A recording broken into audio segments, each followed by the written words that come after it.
예수님은 종말과 재림에 관해서 말씀하시면서 수수께끼 같은 말씀을 하십니다. 오늘 28절 말씀, 죽음이 있는 곳에는 독수리들이 모일 것이니라. 이 말씀에 대한 해석이 아주 다양합니다. 어느 분이 블로그에 올려놓은 내용을 보니까 간단하게 12개 해석을 소개하고 있습니다. 주로 죽음이 무엇인가? 독수리가 의미하는 것이 무엇인가? 죽음과 독수리에 대한 해석이 대부분이었습니다. 그런데 한 가지 생각해야 한 사실이 이 말씀 속에 있습니다. 그것은 이 내용이 이스라엘의 속담이라는 사실입니다. 예수님이 직접 지어서 하신 비유의 말씀이 아니라 그 당시의 속담을 인용하고 있으십니다. 앞에서 말씀한 내용을 제자들에게 생생하게 전달하기 위해서 제자들이 익숙하게 알고 입에 담고 사는 속담을 인용한 것이죠.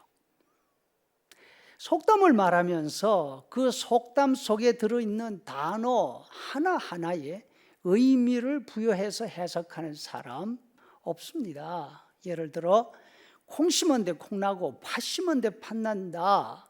이 속담을 들으면서 콩이 뭐야? 팥이 뭐야? 어디다 심었다는 거야? 이런 질문하는 사람 없습니다. 아, 심은 대로 거둔다는 말이구나. 행동 잘해야 되겠다. 말 조심해야 되겠다. 이렇게 느끼는 것이죠. 속담이란 의미로 알아듣는 것입니다. 죽음이 있는 곳에는 독수리들이 모일 것이니라. 이 속담을 우리에게 익숙한 속담으로 바꾼다면 꽃이 있으면 나비가 온다. 아마 이 정도가 되지 않을까 생각합니다. 여기에서 또 꽃이 뭔가, 나비가 뭔가 이렇게 묻는다면 참 답답한 질문이 될 것입니다. 예수님 말씀의 뜻은 세상에 종말이 온다는 사실 이상하게 생각하지 말라는 뜻이죠.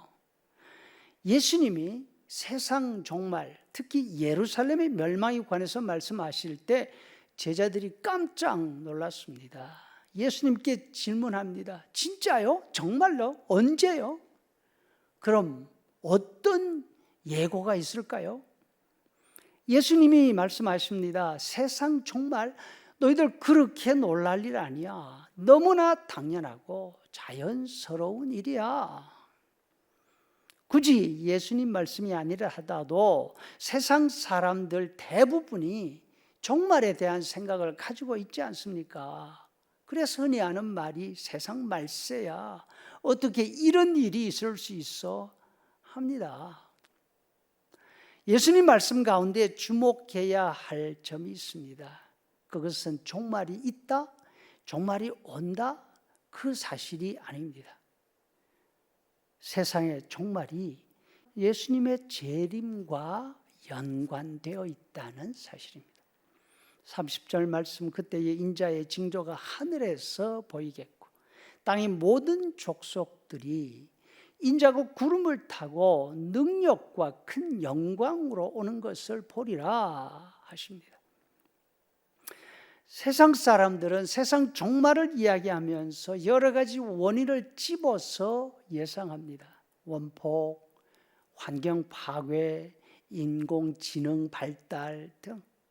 하지만 예수님이 분명히 말씀하십니다. 6절 말씀, 난리와 난리 소문을 듣겠으나 너희는 삼가 두려워하지 말라. 이런 일이 있어야 하되 아직 끝은 아니니라. 이런 소문들은 종말의 마지막이 아니라 시작일 뿐입니다. 세상 종말은 예수님의 재림으로 시작이 됩니다. 예수님의 재림으로 시작되는 종말은 아무도 피할 수 없습니다. 짧은 시간 안에 준비하거나 도피할 수 없습니다. 중동 지방에서 살려면 필수적인 겉옷을 잘 챙겨도 소용없습니다. 집안에 꼭꼭 숨겨둔 귀중한 물품 챙겨 나와도 소용없습니다. 있는 그대로 당할 수밖에 없습니다. 두 번째로 예수님이 다시 오실 때에, 예수님의 재림 때에 큰 구별이 있을 것이라 하십니다. 물론 세상에서도 종말을 이야기하는 사람들 구별을 이야기합니다. 그 기준은 언제나 자신과 나머지 세상에 관한 기준이죠. 세상 돌아가는 모습 보니까 종말이 반드시 와야 돼. 그래야 나 같은 정말 사람답게 사는 사람이 숨 쉬는 그런 세상이 되지 않겠어? 그러나 예수님 재림 때에는 이와 같은 자기 중심적인 구별 아무런 쓸데가 없을 것입니다. 구분하시는 분이 예수님이십니다. 그리고 그 구분은 재림이 일어나기 이전에 이미 결정이 되어 있습니다. 똑같이 들에서 일하는 모습으로 살 수 있습니다. 똑같이 집안 일하는 모습으로 살 수 있습니다. 겉으로 드러나지 않습니다.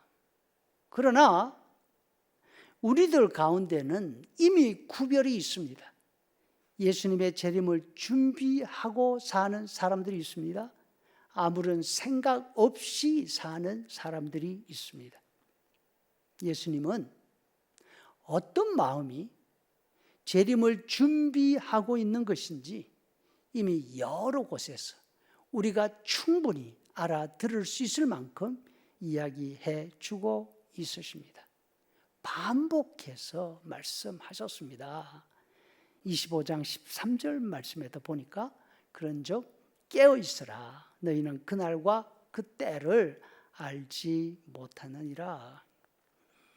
여러분, 예수님의 재림은 꽃에 나비가 모이는 것처럼 너무나 자연스러운 이야기입니다. 이단들이 말하는 이야기라 생각하지 말고 정신을 차리고 예수님이 말씀하신 예수님의 재림을 준비하며 기다리는 우리가 될 수 있기를 간절히 소원합니다.